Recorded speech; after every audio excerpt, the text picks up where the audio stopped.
Yo, all right, this is Corey DuBose again, man. This is going to be a kind of a UFO paranormal related recording again. Except this time I'm going to start off differently because I normally don't do that. But I'm going to read an entire chapter from the Bible, and that chapter will be Revelations chapter 11 from the apocalypse of St. John at Patmos.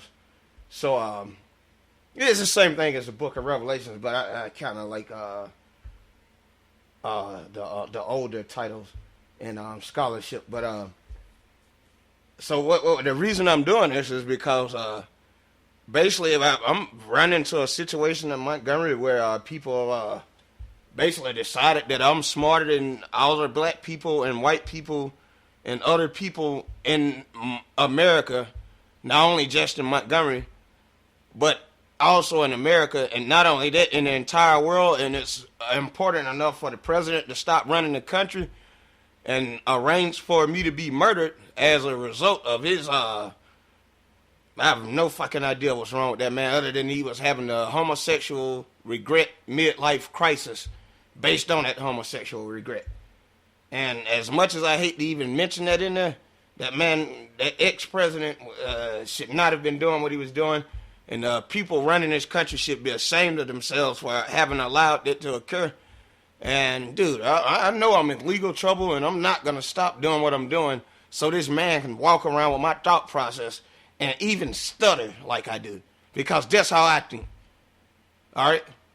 Man, dude, my thought process might have been born from some type of trauma, neglect, or even worse, man, some type of social mental disorder. Like, I mean, sociopaths and, let's see, you have sociopaths, right? And then you have people that are psychopaths. All right? A sociopath will do anything for attention. I think that's how it works. A psychopath will fixate on you for something for years. Like, for example, you beat him up in gym class real bad. And 13 years later, he blows your brains out in front of Walmart because he couldn't find you for 13 years because they moved to another city. But he happens to run to you in Walmart. Whatever was wrong with Barack Obama for him to stop running the country for the entire second half of his presidency, to chase me around the South and insult me when he should have been at G8 meetings, there's nothing less than a demonic host in that president. In other words, that president's body served as a demonic host of some sort, possibly to one of those fallen demonic aliens that rebelled against God during the first Earth age. And I'll get to that in a minute. All right, so I'm going to go ahead and start by reading the chapter from top to bottom, Revelation 11. And I'm going to get to why I chose this chapter. All right. Revelation 11. All right. And there was given me a reed like unto a rod, and the angel stood, saying, Rise, and measure the temple of God, and the altar, and them that worship therein. But the court which is without the temple leave out, and measure it not. For it is given unto the Gentiles, and the holy city shall they tread on their foot 42 months. And I will give power unto my 2 witnesses, and they shall prophesy 1,260 days, clothed in sackcloth. These are of the 2 olive trees, and the 2 candlesticks standing for the God of the earth. And if any man will hurt them, fire proceedeth out of their mouth and devour them enemies. And it actually said, and devour their enemies. And if any man will hurt them, he must in the same manner be killed.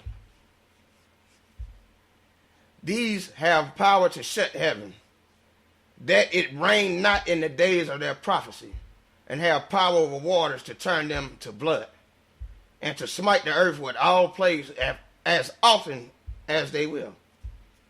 And when they shall have finished their testimony, the beast that ascendeth out of the bottomless pit shall make war against them, and shall overcome them and kill them. and their dead bodies shall lie in the street of the great city, which is spiritually called Sodom in Egypt, where also our Lord was crucified.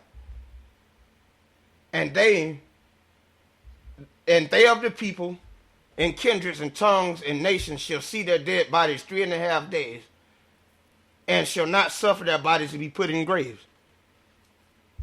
And they that dwell on the earth shall rejoice over them. Actually, and they that dwell on the earth upon the earth shall rejoice over this, and make merry, and shall send gifts to one another, because these two prophets tormented them and dwelt on the earth. All right. I want you to see this. No, I'm just giving my bearings. And just because they were prophets and they had something to say about what was going on. And after 3 days and a half, the spirit of life from God entered into them. So that's after 3 days, the spirit of life from God, the same from God, entered into them. And they stood up upon their feet, and great fear fell upon them which saw them. The people that were looking at their bodies after they rejoiced that they were dead and let them just sit in the street dead. The people that were looking at them are sitting there marveling like, oh, we made a boo-boo. Okay, let's go back. All right. And they heard a great voice from heaven saying unto them, come up hither. And they ascended up to heaven in a cloud, and their enemies beheld them. In the same hour, there was a great earthquake, and 1/10 part of the city fell. And in the earthquake were slain of men 7,000, and the remnant were frightened, and saved glory to the God of heaven, and gave glory to the God of heaven, rather. So they were so frightened, they actually gave God to the glory of heaven after this earthquake strikes, and God retrieves these two prophets who were sent to warn them. Okay. Let's see, where was I? The second war is past, and behold, the third war cometh quickly. The third war comes immediately after this event here.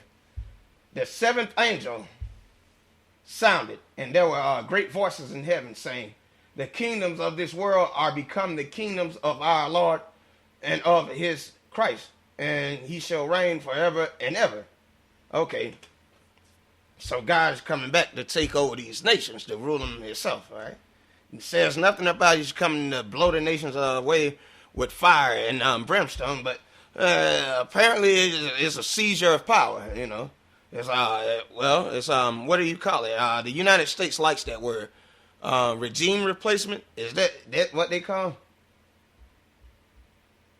All right, so God is going to practice his own global regime replacement here. So where was I?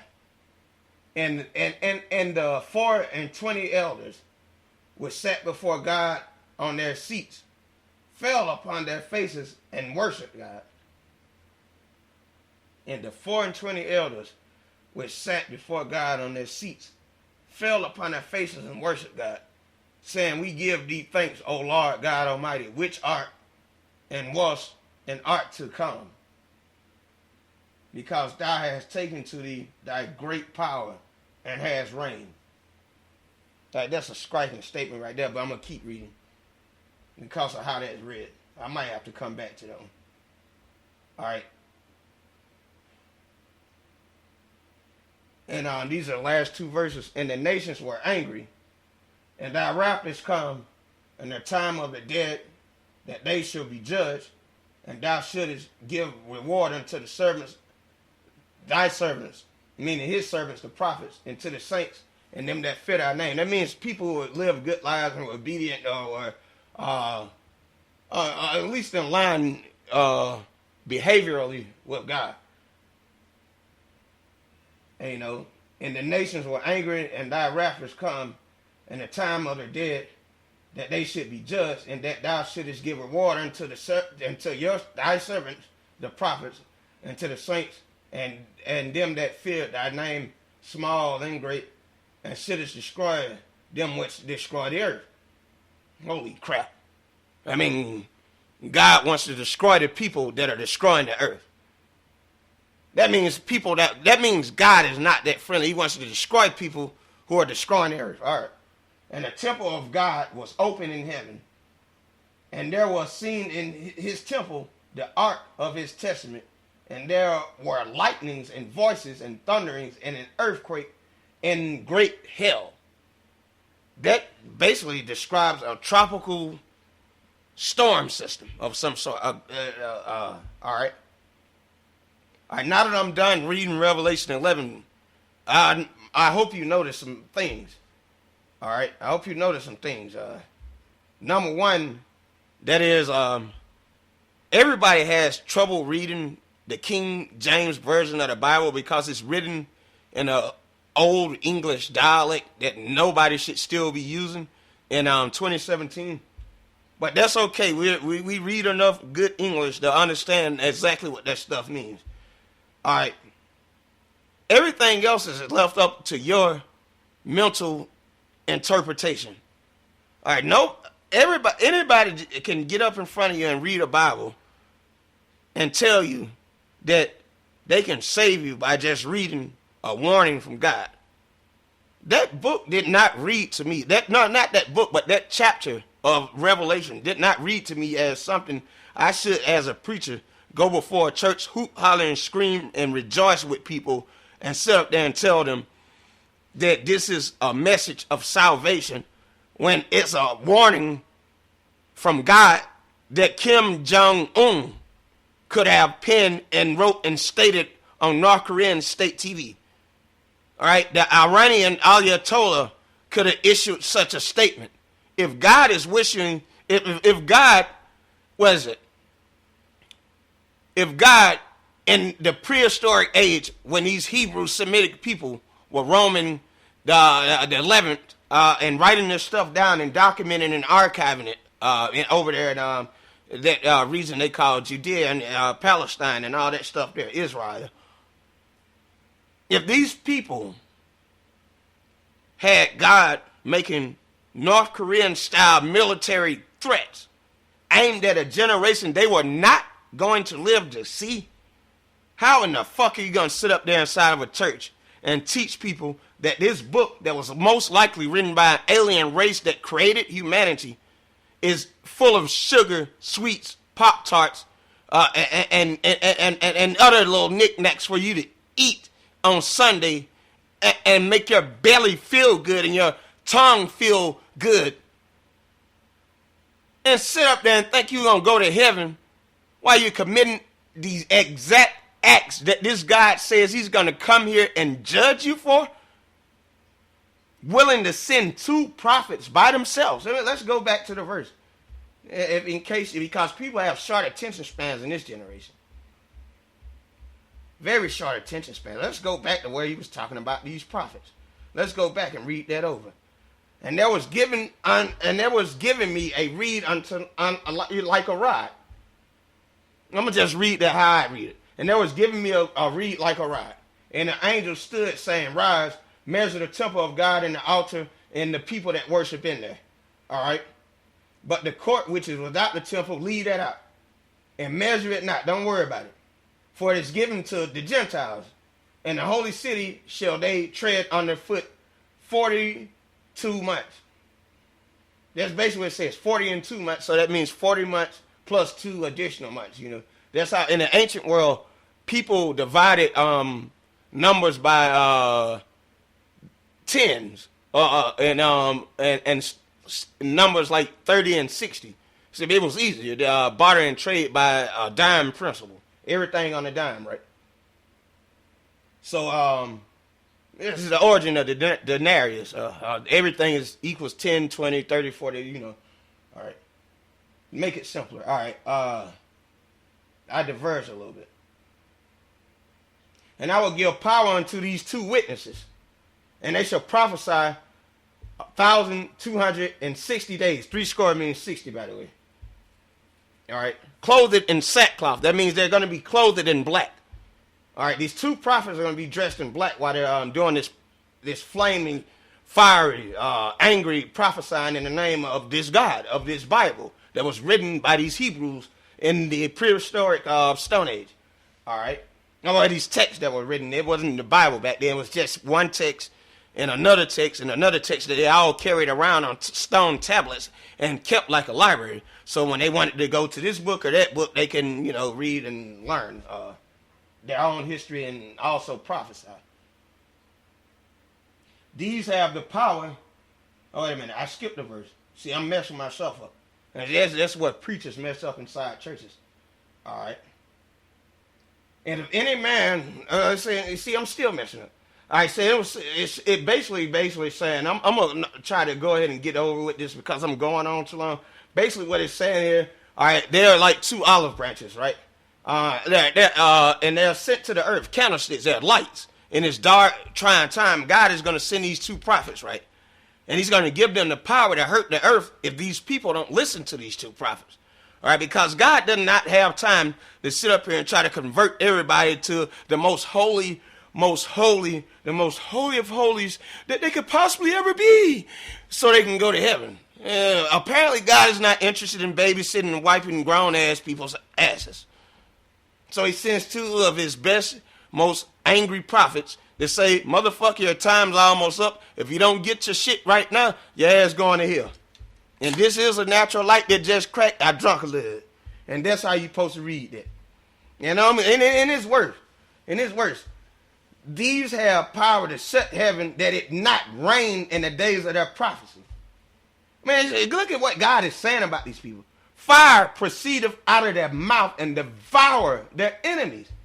And if any man will hurt them, they must die the same way they kill these prophets. Does that sound like the sweetheart God that you are watching on TV and going to church on Sunday and listening to? Or does that sound like a God from the outer limits during the 90s when most of the episodes were about reptilian benevolent entities that got fed up with humanity and came back to the planet to take control of the shit, rebuild humanity, repopulate the earth with more fucking stupid ass humans that were going to rebel again. And it's like each episode is about these aliens trying to save humanity. And whoever the writers of the outer limits were must have been deeply spiritually connected to the rest of the universe because they fit with what I think about the universe. There are aliens out there, and just because they're aliens doesn't mean that they're ugly, slimy, and they're finna come here and start shooting blue lights at you and burning down the New York skyline. You know who's burning down skylines? The fucking United States of America, NATO, Russia, China is about to start now that they're fucking with North Korea. China hasn't really been bombing and burning down skylines as of recent. So I'm not going to sit there and lie on China, but come on. If you're going to blow up China's little brother, North Korea, they can barely survive without China. China probably feels sorry for the starving isolationist bastards. So bombing them is going to make China feel, oh, they just killed all those starving people who want to be like the Chinese. Oh, shit, we might as well start shooting nukes in all fucking directions. Fuck everybody. Fuck white people. Fuck the world. Well, because we're Asians and we should hate everybody anyway. And besides, we practically own Africa. Why? Because you abandoned those people, gave them AIDS, and the Native American killer blanket treatment. Yeah, you're freezing during the winter? How's about some nice clean linen laced with the fucking plague that's going to wipe you out so we can live on top of your land after you're gone and dead and have no fucking consciousness as we enslave black people on top of you.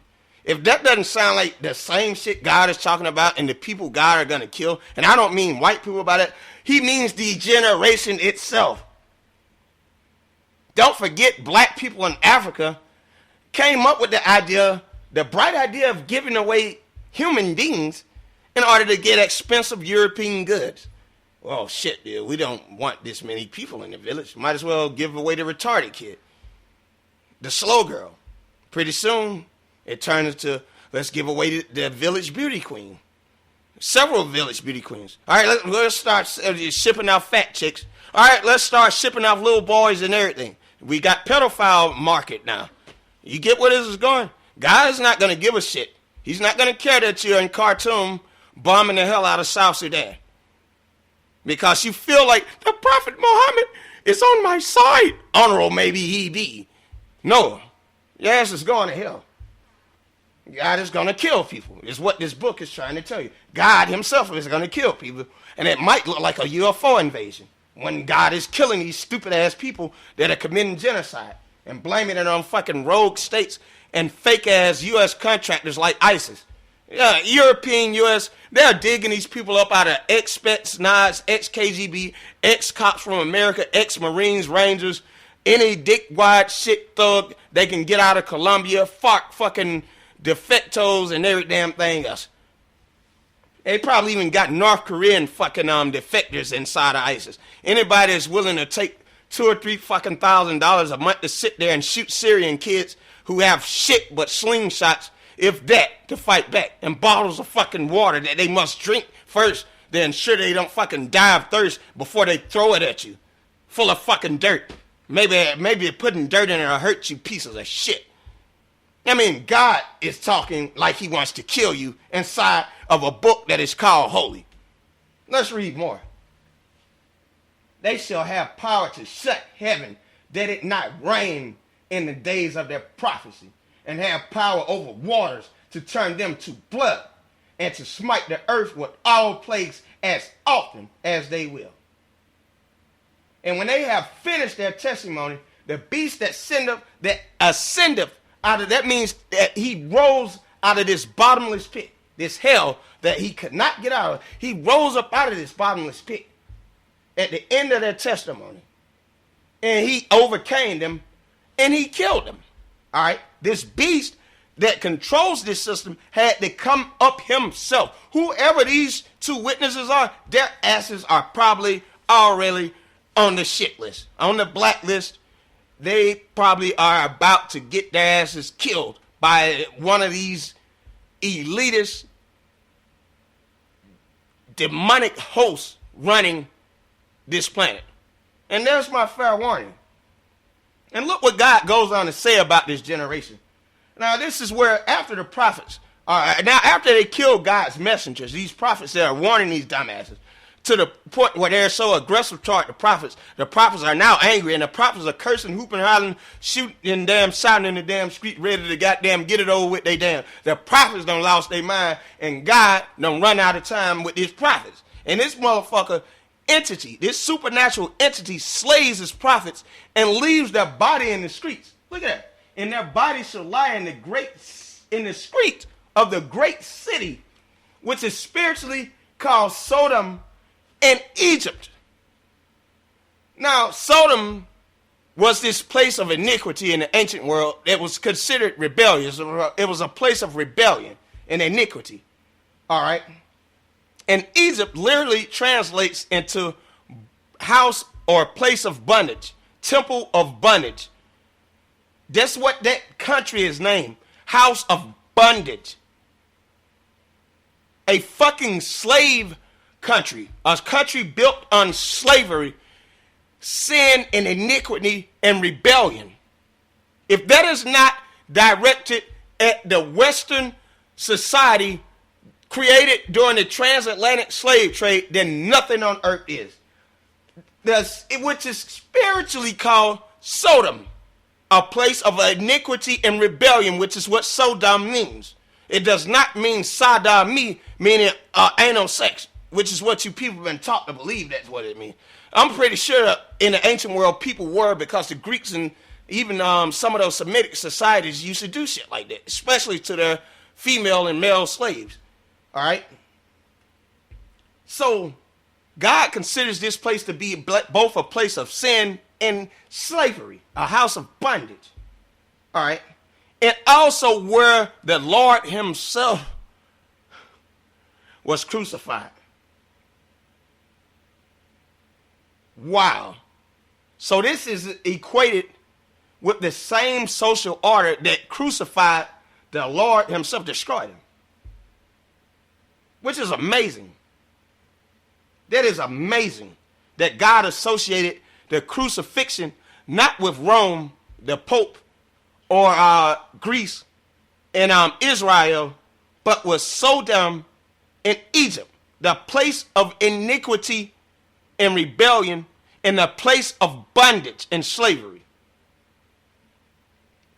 And they of the people and the kindreds and tongues of the nations shall see their bodies 3.5 days they're sitting there, and shall not suffer their bodies to even be put into graves. And yet, and still what they were going to do, and the people all over, he said, and they that dwell upon the earth. This is not going to be an isolated movement. People are going to celebrate the death of these two men as if someone won a victory against God for them. End of my video. I need say no more. God is not kidding. All right? As not being a Christian, sitting there with a beer open this early, it's roughly 6:02, sitting there with a beer open. Look, I'm going down there, IRSI operation. Might as well read out of the Bible too. I don't have to be a Christian to look into that Bible and take it personally as a warning. I think that God is going to come back with a fleet of UFOs, and that we really were created by a benevolent alien, and that some of God's people were hostile in the ancient world, and that led to shit like the Great Flood and the situation that we live in now, based on me reading the Bible and my dreams and all the stuff I went through. And even that suicide attempt where those gray aliens popped up in UFOs and brought that red robe guy. When I say he was red robe, I mean he literally looked like a Meridug figurine. He has his crown is actually made of red cloth, like you know how those Africans wear those kofi hats, those little round flat top hats. That's what he had, one of those things on. And he wasn't an African, he just had one of those things on, almost like the little things Gaddafi used to wear at the UN. It was something similar to that, except it was red, and it was red, and there was like a red-orange striping going down it. And inside of his garment, there were wheels turning around. Like they were really shaped like wheels and sundial, like clockwork gears. I mean, they were very intricate, so they were more intricate than what I'm saying, but they were like wheels inside of his garments, all over his garment. When you stare at his garment, you can see the wheels and they start turning. But if you look at him normally, it'd just be a red robe. But if you stare deeply into his robe again, it's all wheels. They're just sitting there turning. But you can still see him. He's fully there. And this guy is approaching me out of a UFO because I'm sitting up there in Birmingham, Alabama, trying to commit suicide. And I was literally going to give up on my life. Number one, because I was nearly broke. Number two, I was in this situation where I believed that I was in contact with a person who was on the other side, and I wanted to go be with that person immediately because, well, my life was going nowhere, and it was fucked up, and I was running out of money, and I was running out of places to go to. And then I had a broke-down car living in a city that I'm not familiar with one white homegirl who lived next door with her roommates. And, yeah.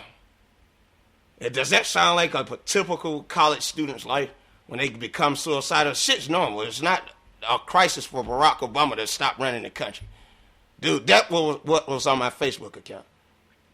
I put lots of things on my Facebook account originally up there in Atlanta.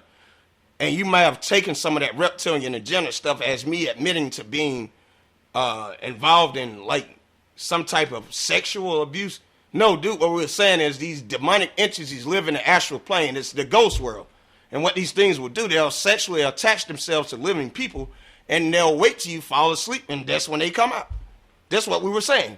That I wouldn't, and this man is sitting up here with a CIA team and using social media. The people who run these social media sites that sit up here and doctor what I'm saying so it reflects his presidency and his LGBT agenda. And I'm sitting there continuing to type into this website, and this man is changing my words, omitting my words, and another group of people working for the White House is literally taking entire blocks of my dialogue and exciting out of it. They're making excisions into it. Anything about UFOs having to do with the Bible and our Creator. No, so they're not denying God. What they're doing is they're saying, no, UFOs have nothing to do with God. No, God's angels are not in the UFOs. No, it's the same story that we were taught growing up in Sunday school. We're going to force this man to believe in the transatlantic black Christianity version of the Bible.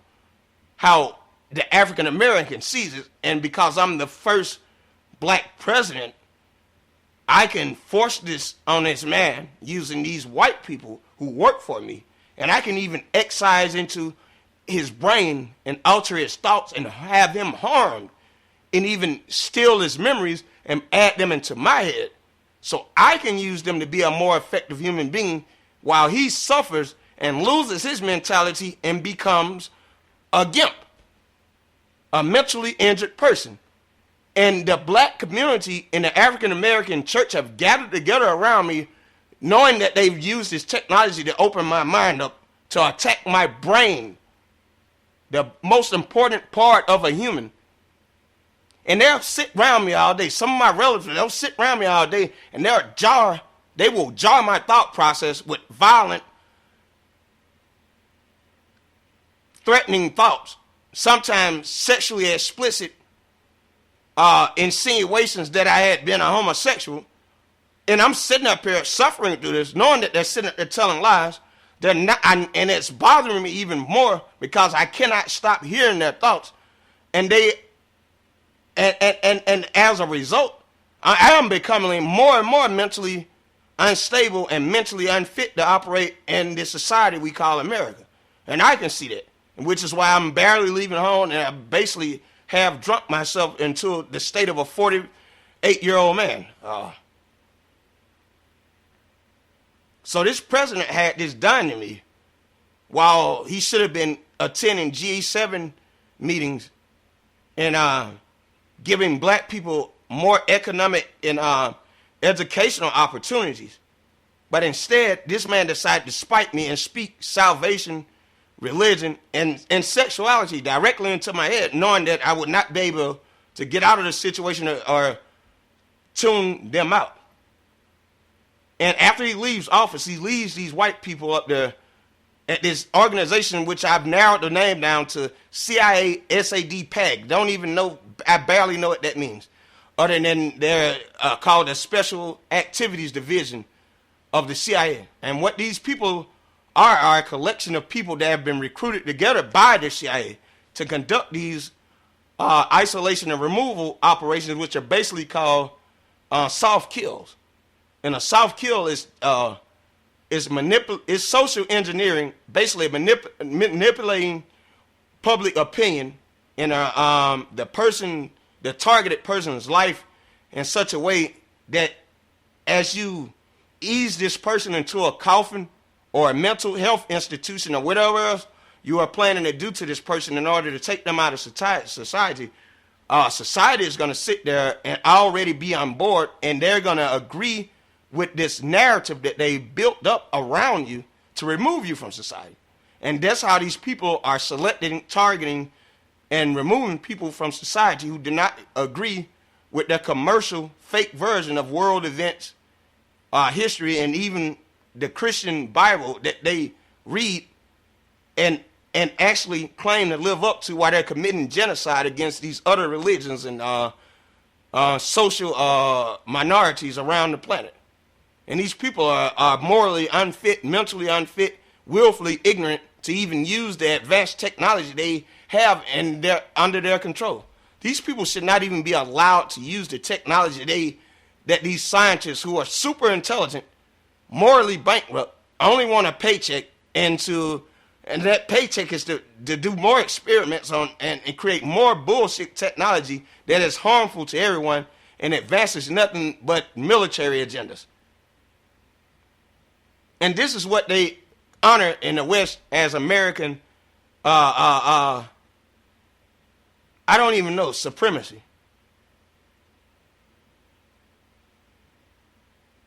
I mean, if that book, Revelation 11, is not speaking out against this world system, which is led by America, make no mistake, it's not every American, but it's led by America. America dictates to NATO, and NATO dictates to the EU, and the EU dictates to everyone else on the planet, because all nations are weaker than the European powers. All nations, including China. And the reason I say it because Russia is a European power, even though they don't admit to being so. They're white people, all right? And the other white people in Europe are just as powerful. And then the other white people in America are just as powerful. All right? So you see where this is going. And literally, if we were to look at the number of nations that could potentially stand up against the white race, if there were ever an ethnic battle against Europe alone, we're going to die. All save for China, which has nuclear weapons and can actually put up a decent fight against Europe, which they're going to still die, but the Europeans are going to die at Chinese hands too. So that's just how this world is divided, and that's why God is speaking this way. We're not going to have any help in this generation save for whoever God can slip past these demonic people who have thrown up this net and this soul trap on this earth in order to keep this portion of the earth under their control, where our souls cannot reach God and reach out to the rest of the universe and get out of this. And what makes it worse is the people in here that love it, and they're going to participate in it, and they're going to get rid of people like me and you and enjoy it while they're doing so. And I think God is using examples like that to explain to us why he's going to come back to this planet and have little more to do than to assault and destroy the very people he created out of his own self. That's the end of my video, roughly about ufology and revelations and how the Bible is aimed at this generation in that book when it talks about the Armageddon and the apocalypse and certain things like that. Although some of the book of Revelations actually happened before, it happened in the prehistoric world. All right, some of what about the dragon being thrown down and all this different stuff, it actually happened before. But what God is saying to you, he's trying to relate to your history. What is the evil enemy doing in the world in the first place that requires God to come back and have to destroy all these militant, angry people who are basically trying to kill not only his prophets and other human beings, but even his angels? When they come back, they're going to get shot at, basically. It was what God is saying.